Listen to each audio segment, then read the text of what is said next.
मैं चाहूँगी आप में से बहुत सारे लोग अपनी बातों को रखना चाह रहे होंगे, अवश्य ही रखना चाहेंगे क्योंकि ये चुनावी दौर है।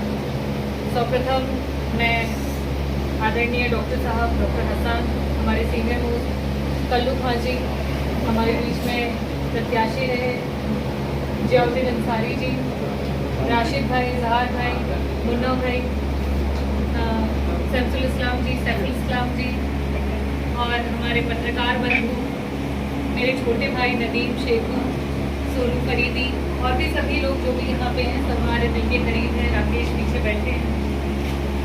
देखिए, इससे पहले जो हमने आगाज़ शुरू कर दिया था, मैंने वही आपको कहा कि कस्बे में बार बार आने की ज़रूरत नहीं होनी चाहिए क्योंकि जब रागिनी सोनकर यहाँ से चुनाव जीती तो रागिनी सोनकर ने एक बात स्पष्ट कर दी थी कि आपने दायित्व बहुत बड़ा दे दिया है मेरे कंधों में। अब इस दायित्व के लिए या तो पूरा उत्तर प्रदेश भ्रमण करना पड़ेगा या पूरा देश भ्रमण करना पड़ेगा क्योंकि अब तख्त को पलटना है।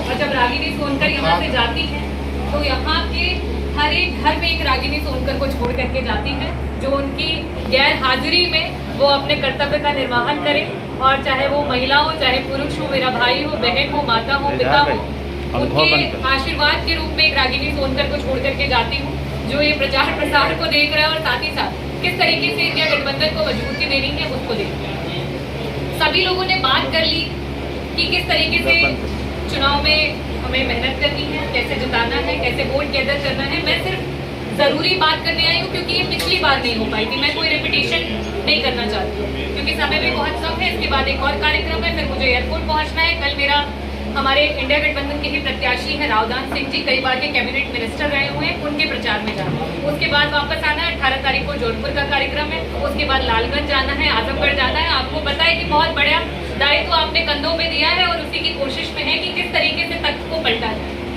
आज जहाँ भी जाते हैं आप लोगों को, आप लोग मजबूत सिपाही हैं, अपनी बातों को रखने में सक्षम। जहाँ भी जाए तो यही बात कहें कि देखिए आपके आज इस सरकार ने हाथ पैर भी सलामत नहीं छोड़े जो स्थिति बना दी। तो आपको हाथ की बात करनी है। सबसे पहला जो हमारे हाथ में आटा हमारी महिलाएं आती हैं। हर एक गरीब महिला के खाते में 1 लाख रुपए अगर कोई दे सकता है वो तो सिर्फ इंडिया गठबंधन की सरकार दे सकती है। सरकारी नौकरी में आज तक किसी की हिम्मत नहीं हुई कि ये वादा करते कि 50% आरक्षण महिलाओं को देगी। तो आज अगर सरकारी नौकरी में 50% आरक्षण की बात कोई कर सकता है तो वो इंडिया गठबंधन की सरकार। हमारे युवाओं को नौकरी का झांसा देने वाली सरकार तो आप देख ही रहे हैं, लेकिन युवाओं को 1 लाख रुपए प्रति वर्ष देने का अगर कोई वादा कर सकती है तो वो इंडिया गठबंधन की सरकार कर सकती है, उसके अलावा कोई नहीं कर सकता। तो हमारे उंगली की ये जो हमारे हथेली की जो ये 5 उंगलियां हैं सारी जैसे हमारे लिए महत्वपूर्ण है, उस तरीके से इंडिया गठबंधन ने भी अपने आप को मजबूत करने के लिए कोशिश की। महिलाओं की बात की मैंने, युवाओं की बात की। उसके बाद हमारे बहुत सारे लोग हैं जो गरीब भाई हैं, पर दिन वेजेस पे लेबर का काम करते हैं लेकिन उनका मानदेय उनको नहीं मिल पाता। सिर्फ और सिर्फ इंडिया गठबंधन है जो ये कहता है कि चाहे आप जितने भी गरीब हो लेकिन अगर आप काम करेंगे तो 400 से कम का किसी को अधिकार नहीं है कि आपको 400 से कम का वो आपको मानदेय दे। तो ये सिर्फ और सिर्फ अगर कोई कर सकता है तो इंडिया गठबंधन की सरकार कर सकती है। चौथी जो सबसे महत्वपूर्ण बात है, श्रमिकों की बात हो गई, युवाओं की बात हो गई, महिलाओं की बात हो गई।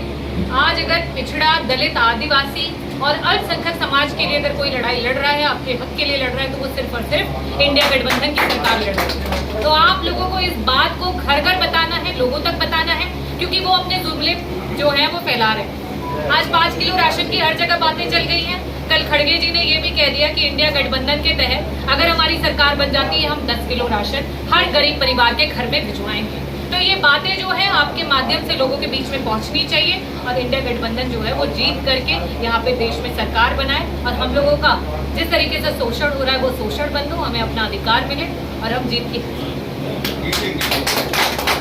इसी के साथ यहाँ के सम्मानित जितने हमारे सीनियर हैं आप सभी को मैं धन्यवाद करना चाहती हूँ। बहुत सारे हमारे सीनियर हैं जो नहीं बोल पाए, उनको भी मैं आभार व्यक्त करना चाहूँगी कि आपने मेरी बातों को सुना और मुझे समय दिया। और मैं क्षमा चाहूँगी कि बहुत कम समय के लिए मैं यहाँ पे आ पाई, लेकिन मैं फिर से ये दोहराना चाहती हूँ कि आपके दिल में, आपके मन में रागिनी सोनकर मैं छोड़ के जा रही हूँ। अब वो अपना काम निभाएगी और वो चुनाव